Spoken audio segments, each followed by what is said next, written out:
السلام عليكم ورحمة الله وبركاته. أعزائي أحبائي كل متابعينا، كل متابعين قناة نسر السعيد، أرحب بحضراتكم. سعيد أن أنا بلتقي بكم اليوم، ونبدأ حديثنا طبعا كالعادة بالصلاة على الحبيب. اللهم صل وسلم وبارك على سيدنا محمد وعلى آله وأصحابه أجمعين. اللهم ارحم أبي وارحم جميع موتانا واشف مرضانا ومرضى العالم أجمعين يا رب العالمين. النهاردة هنتكلم بسرعة كده مع حضراتكم في بعض المواضيع خاصة بالنادي الأهلي.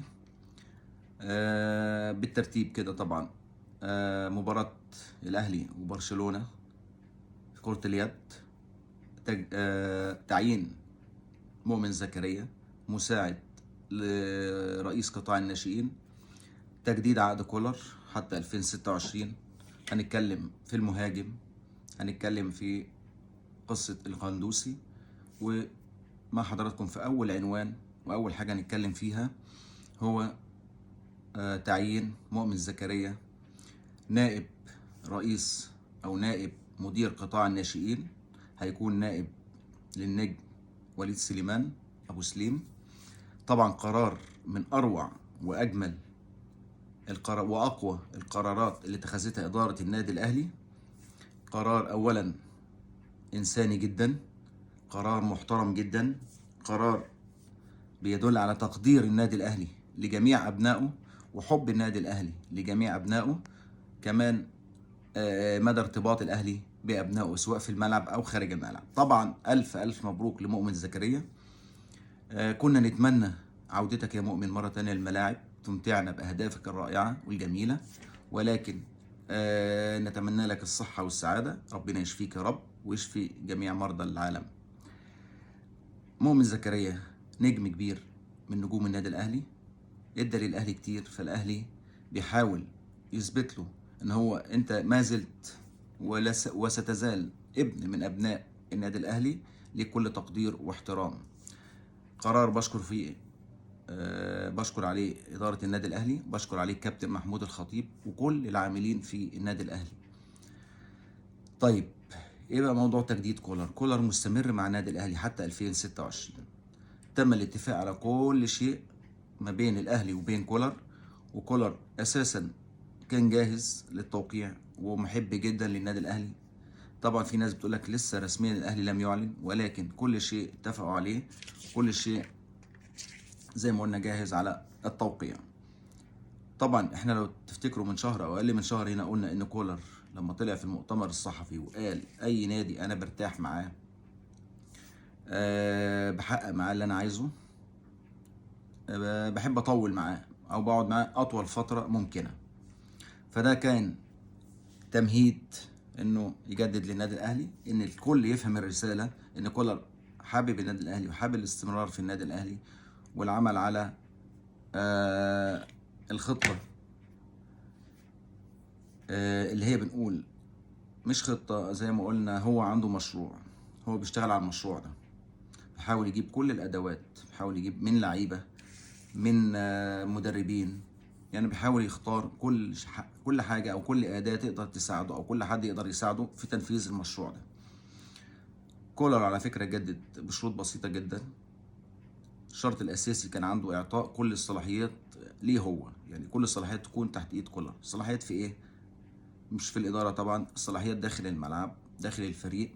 هو اللي يختار اللعيبه، يقول مين يمشي ومين يقعد، مين مستمر، مين يطلع اعاره، اسماء تعرض عليه، اسماء الصفقات الجديده هو يختار منهم. وده طبعا حق كامل ومشروع لكل مدير فني، والنادي الاهلي دايما موفر النقطه دي لاي مدير فني بيجي له، عشان كده النادي الاهلي دايما ناجح. كولر كمان هيجدد عقده بزياده بسيطه جدا اللي هي 10% في الراتب و10% في المكافآت. طبعا مكافآت في حاله الفوز باي بطوله يعني. كولر كمان طلب مساعد سويسري يشتغل معاه في الجهاز. المساعد ده اشتغل مع كولر في تدريب النمسا، كان مساعد ليه ايام ما كولر كان بيدرب منتخب النمسا من 2011 ل 2013. مساعد المدرب ده او المدرب ده اسمه فريدز شيميت، لو تفتكروه اسم معروف. كان بيدرب السنه اللي فاتت فريق كوتوكو الغاني، يعني عنده خبره افريقيه، كمان عنده صاحب خبرات وشهادات في التدريب وشهادات عديده وكتيره جدا. كان محاضر كمان في التدريب.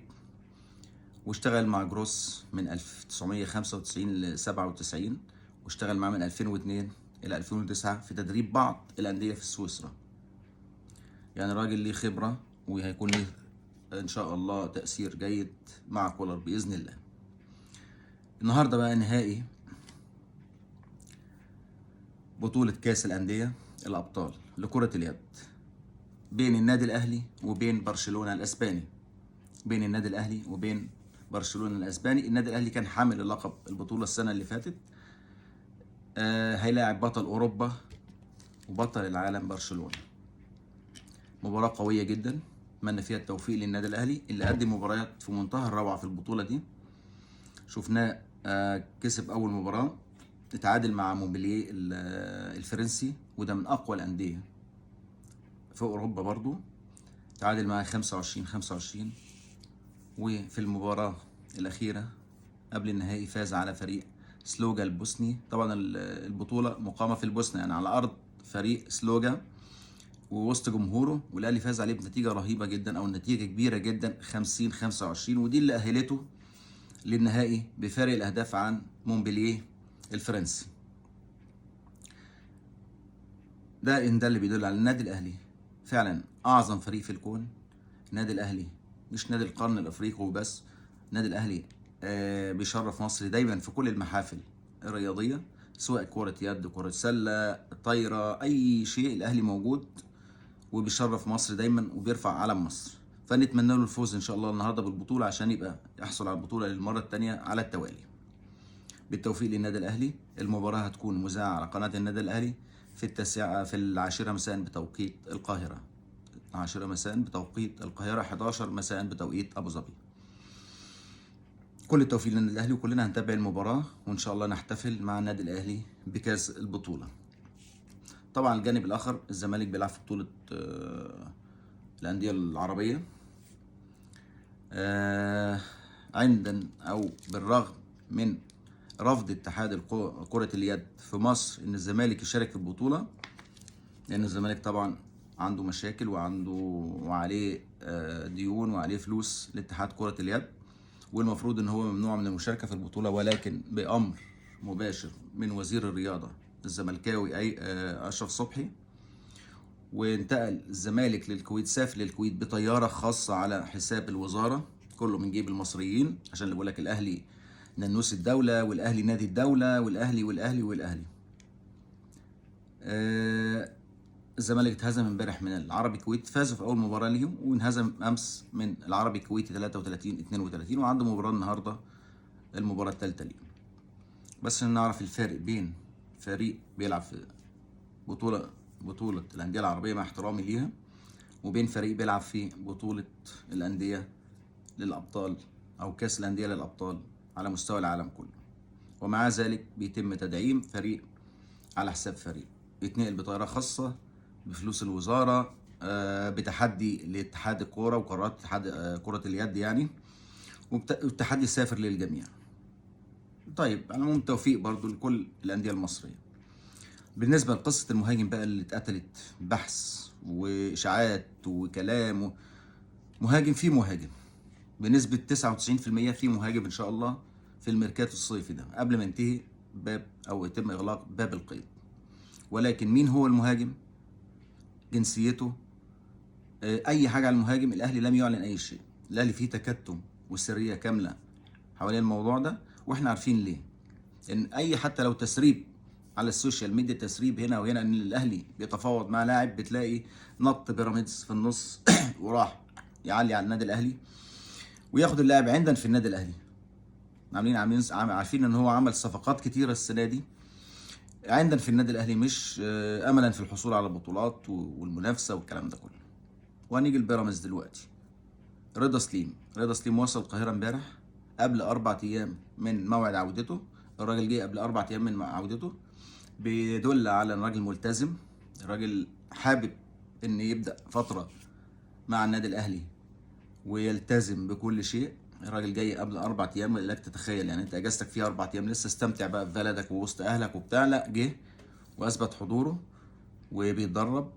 وان شاء الله هنشوف رضا سليم لاعب كبير في النادي الاهلي، ويكون على مستوى النادي الاهلي، يكون ان شاء الله على مستوى النادي الاهلي، ونشوف معاه اللي احنا بنأمل فيه ان شاء الله. قندوسي وموضوع القندوسي وإعارة القندوسي والكلام ده كله، لسه في مشاورات، مفاوضات، جلسات مع القندوسي يا جماعة. القندوسي مش زي ما الناس بتقول ان هو متمرد او كده. القندوسي راجل عايز يقعد مع الإدارة، بيتكلم مع الإدارة، انا عايز اعرف مستقبلي ايه. طيب في الإعارة بعد السنة دي ايه اللي هيحصل؟ طب راتبي هيكون كام؟ اظن من حق اي حد حتى لو في شغل عادي مش لعيب كورة محترف ان يعرف هيكون راتبه كام، نظامه هيكون ايه في الفريق، بعد السنه دي هيرجع الاهلي ولا ايه الوضع، ولا ناويين يعيروه تاني ولا بتاع. كل الكلام ده كله مجرد مباحثات وجلسات، مفيش لا اي تمرد من القندوسي. والقندوسي لاعب محترم، ما خدش وضعه في النادي الاهلي، ما كانش فيه فرصه ان هو ياخد مباريات اكتر، ولكن كولر مصمم على القندوسي ومصمم على الاعاره داخل مصر عشان يبقى تحت نظر كولر ومتابعه في كل المباريات، ويقدر يستفيد بيه السنه الجايه ان شاء الله. بالتوفيق للقندوسي وبالتوفيق لمجلس اداره النادي الاهلي. طيب كده احنا وصلنا لاخر اخبارنا مع حضراتكم. نتمنى لكم الصحه والسعاده، توفيق يا رب. ونتمنى من حضراتكم تكتبوا لنا برضو في التعليقات ايه رايكم في موضوع مؤمن زكريا. هل هو موضوع انساني فقط ولا هو موضوع انساني واحترافي؟ أنا أعتقد إن الموضوع في الأول وفي الأساس إنساني جدا، كمان في احترافية بتدل على أو بتدي رسالة لكل لاعبي النادي الأهلي اللي مستمر مع النادي الأهلي واللي يحب النادي الأهلي وهيقدم للنادي الأهلي بمنتهى العطاء والإخلاص، هيكون موجود في النادي الأهلي إن شاء الله، ويكون مستقبله في النادي الأهلي. تمام، مش زي واحد طلع يقول لك أنا وقعت جددت مع بيراميدز وعنده 35 سنة ويقول لك عشان التاريخ، نصنع تاريخ. طيب قبل منك قال رايح للطموح وطلع فوق السطوح، انت رايح للتاريخ، هتروح فين بعد كده؟ هنشوف التاريخ اللي هتعملوه مع الفريق اللي أسس كيدا في النادي الأهلي. الأهلي فوق الجميع، فوق جميع أبنائه. النهاردة هسيبكم تستمتعوا بمباراة الأهلي وبرشلونة، ونسمع كمان رأيكم في التعليقات، وتكتبوا لنا في الكومنتات رأيكم في عودة أحمد حجازي اللي فريق الاتحاد السعودي فسخ عقده بالتراضي، وقال هيدفع أو متكفل بعلاجه في أسباير في تركيا في قطر، مدة العلاج على حساب نادي الاتحاد، وفسخ عقده بالتراضي. هل أنت مع عودة أحمد حجازي للنادي الأهلي مرة أخرى، ولا سنه كبر ومش هيقدر يدي للنادي الأهلي أكتر ونجيب مدافع شاب جنب محمد عبد المنعم مثلا؟ اكتبوا لنا في التعليقات ايه رأيكم. وفي النهاية تحياتي لحضراتكم، والسلام عليكم ورحمة الله وبركاته.